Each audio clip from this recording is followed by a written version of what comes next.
Malcolm, we're here at IPW, another huge event for the US Travel Association. What kind of outcomes do you try and get out of such events in terms of for the US economy and visitation and that kind of thing? Right, at IPW, we're bringing the top buyers from around the globe to the US to meet with our US travel partners, the destinations, hotels, rental car companies, ground transportation, everyone who has a piece of the international pie.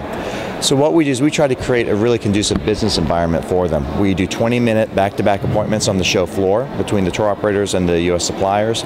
These are pre-scheduled appointments, so they've already been vetted one another. The idea is when they go into these appointments, it's not just introductory, they're ready to get down to business, talking about net rates for the next tour season. They're talking all the way into 2016, 2017. We did an economic impact study 2 years ago and found from these appointments more than 95,000, almost 100,000 appointments in 3 days. 4.7 billion in future travel is contracted and negotiated from these meetings at IPW. Obviously big numbers. The Australian contingent's obviously been pretty significant in the last few years. The Australian numbers have been very good.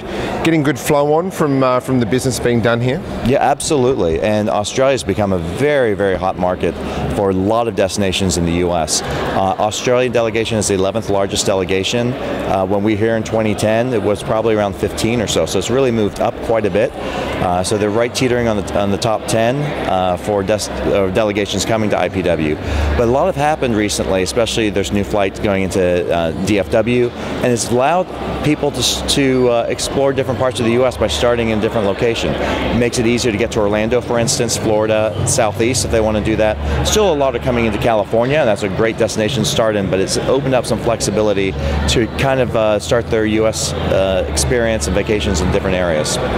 Talk about some of the destinations that they want to go to. What are some of the hot products that you're hearing about during IPW this week? What's the buzz going on the floor?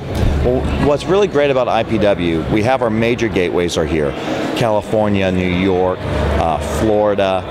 They're here in force with all of their partners. But in addition to that, we have over 1,000 U.S. exhibitors at IPW. So we have every state represented. We have over 400 city convention and visitor bureaus are here. Over 450 hotels are here. So it's a unique opportunity for people to go beyond the gateway. And for the Australians especially, they are great travelers. They come for 2, 3, 4 weeks at a time. This is an opportunity to make those connections in lesser known places, to have the contacts, for the press to come and explore other parts of the U.S. that are beyond the gateway. Much of a concern with the extremely strong US dollar at the moment around the world? Is the sentiment still quite good from a lot of the buyers? Well, I think what's helpful is that a lot of the world's economies are doing better. There's a lot of talk, especially about the euro and the US dollar. However, the European countries' economies are dramatically better than they were 5 years ago. Australia numbers, they've been booming the past several years, 6-7% annual, but still projected to be 2 and 3%. So more slower but sustained growth. So right now everyone's cautiously optimistic, watching it, but cautiously optimistic that the world's economy has improved over the past 5 years and will continue to improve. We're hearing today from Roger Dow that the goal of 100 million by 2021 might actually turn up a little bit earlier. Part of that remit's obviously success of this event, isn't it? It is, and one of the markets that was mentioned is China as well. China, 10 years ago, was only sending 200,000 people to the U.S. We had 2 million last year, and as was announced at the press conference, we're expecting 7 million from China in several more years. So a lot of the growth we're seeing are from markets that require visas.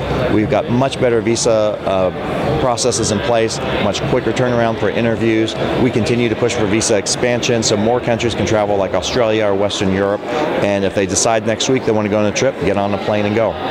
What are the other hot countries at the moment for you? New Zealand's obviously been a very good travelling nation, China, but any of the other key markets are still really strong for you? UK, Europe, Japan, that kind of thing? So having been 5 years since our IPW, I do a lot of comparisons where we've been in 5 years. And looking at the top 10 list of delegations that come to IPW, and it does somewhat mirror what we see in visitation, UK has remained extremely strong.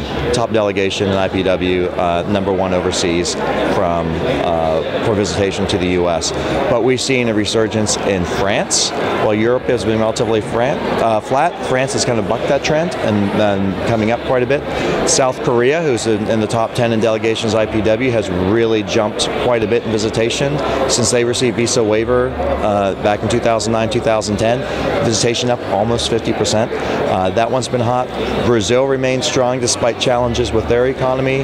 Their numbers are still really good. And if they were to get visa waiver, even despite challenging economy, we would still see visitation thrive.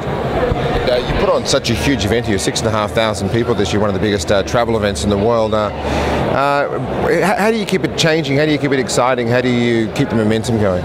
So even since 2010, we've really tried to see what can we do in the last 5 years. As you hear from Visit Orlando, their city has changed dramatically in 5 years. So has IPW. Since we were here in 2010, we've grown 27%. We have Brand USA as our premier partner, our national destination marketing organization to the U.S. They're out there creating demand for the U.S., getting consumers to book through their travel trade in respective markets. That's been a huge change. We've seen some countries change again. The Chinese delegation going from 20 back in 2010 to over 100. We've added things, a lot of digital assets this year, mobile apps, social media aggregator, with our goal of getting people connected before coming to the show, more connected during the show, and staying connected after the show. So digital assets is probably our biggest increase this year. But even things such as look and feel of the show, we've been trying to modernize that, make it more efficient for business. So for those who've been coming to IPW for the past 20 years, I'd say in the last 5 years they probably see more change than in those other 20 combined.